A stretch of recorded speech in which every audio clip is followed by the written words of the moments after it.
Welcome to Rick Rack Ruby. I'm Laura Cluvo. Today we will be making this stocking Christmas ornament featuring the Storytime 30s fabric collection by Riley Blake. It's fun and easy, so let's get started. Along the selvage of this fabric, there are these sort of partial Dresden plates, and I thought it would be fun to try to incorporate this into a stocking design. I'm going to start by cutting this out. You can see the selvage has those little piercings, and so I'm going to cut that off, and I'm going to carefully cut out this plate right along the edge of the blades. Here's how it looks, and also I want to reassure you if maybe you don't have very many of these or you don't like the color of the center, you can always just choose another one, a complete plate, and just fussy cut it out. You don't have to use the ones that are on the selvage. Anyway, here's my pattern.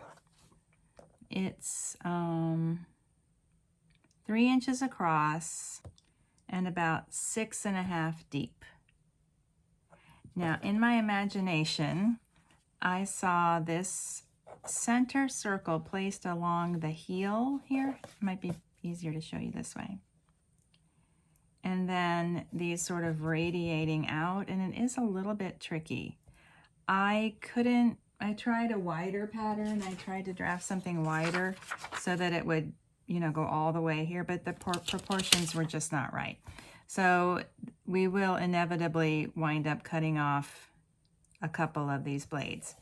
Now, there's also a little bit of finagling with the placement so that the circle is in the heel.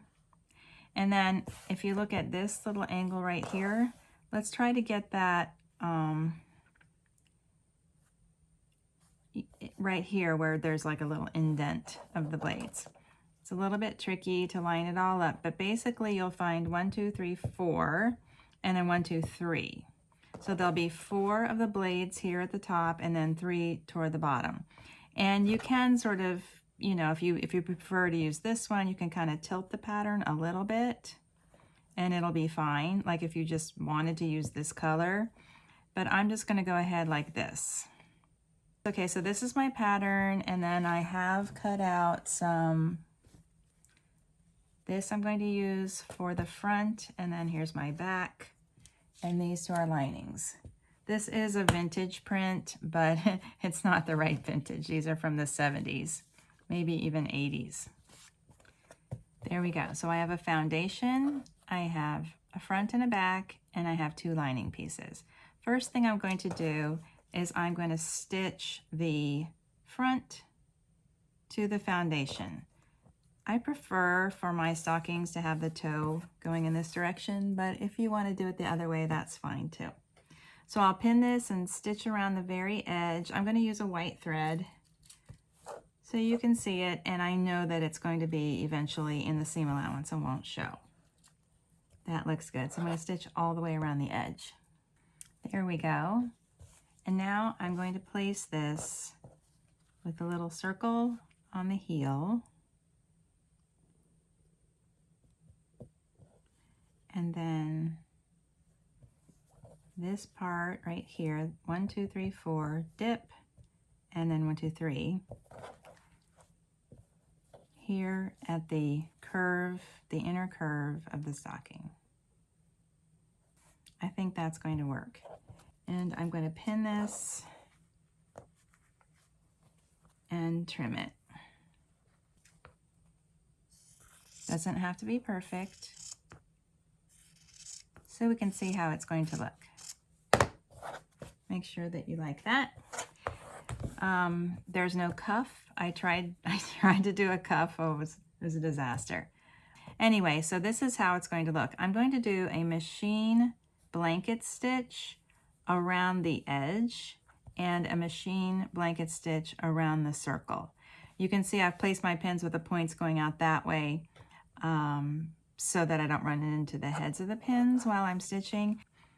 Blanket stitch starting here and then stop here. I don't need to stitch this. This will be in the seam allowance, and then I'll start here again and blanket stitch out to here. And I'll be right back.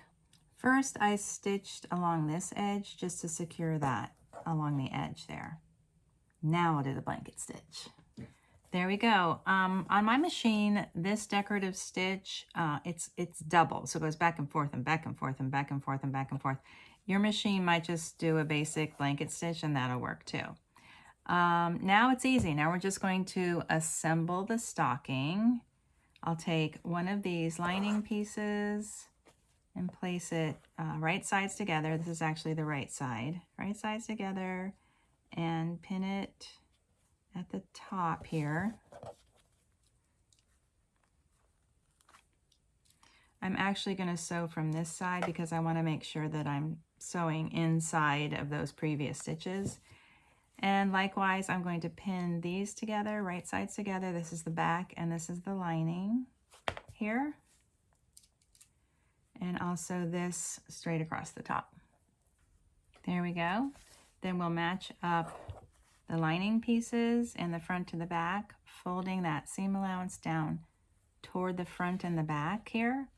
Pin all the way around and leaving an opening here in the bottom of the lining. Here we go. This is ready to sew. I'll start here, back stitch, then stitch all the way around to here and back stitch. I've sewn around the edge and now I'll use my pinking shears to trim the seam allowance.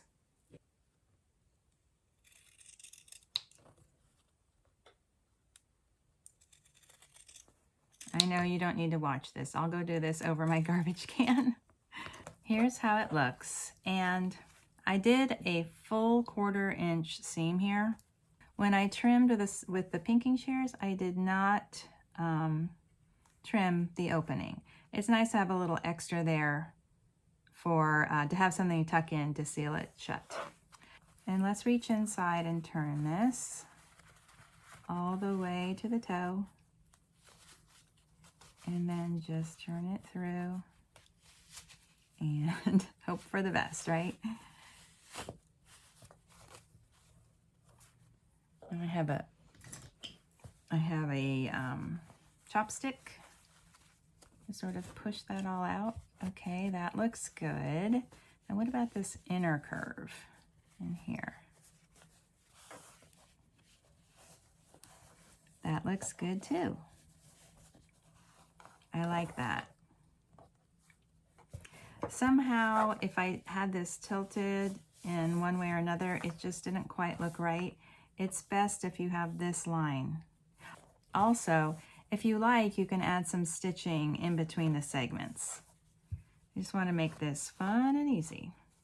All right, so let's tuck in the seam allowance, and I'm just going to top stitch to close that. Doesn't have to be perfect. Just like that, and stitch straight across. Great, now I'll turn the lining to the inside. All the way so that the lining is all the way filling the toe. I think I'll go press this flat and I'll be back to finish. Now I'll add a hanging loop here, right here, with red and white baker's twine. I'm using a very dull needle. This is a tapestry needle. It's easy to thread the cord through, but it's kind of hard to pierce the fabric. It's straight off. That looks good. I'll tie the ends together. This is the hanging loop. There we go.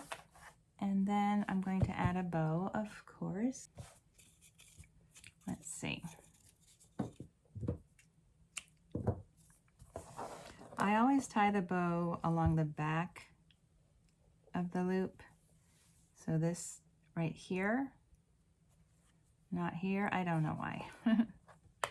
Do you like having the grid surface, or should I just use the drop cloth? Sometimes I feel like there's not enough contrast. This fabric is so bright it would have been a nice contrast against the drop cloth, but I just wanted to try something different. See how you like it.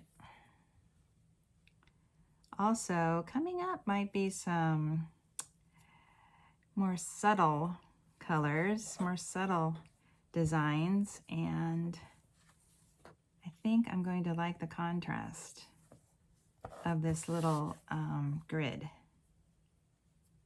I'm tying off the ends of the streamers into a little overhand knot. The streamers can be as long as you like.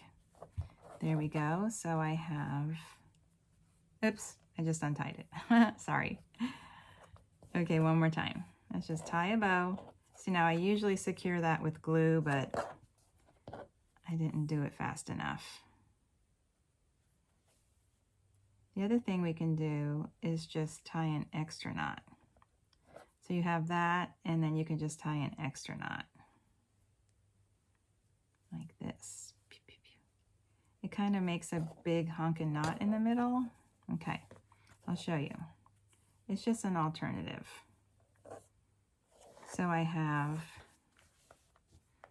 the center, the loops, and the streamers like that. That looks pretty good. But I think I'll still add a little bit of glue.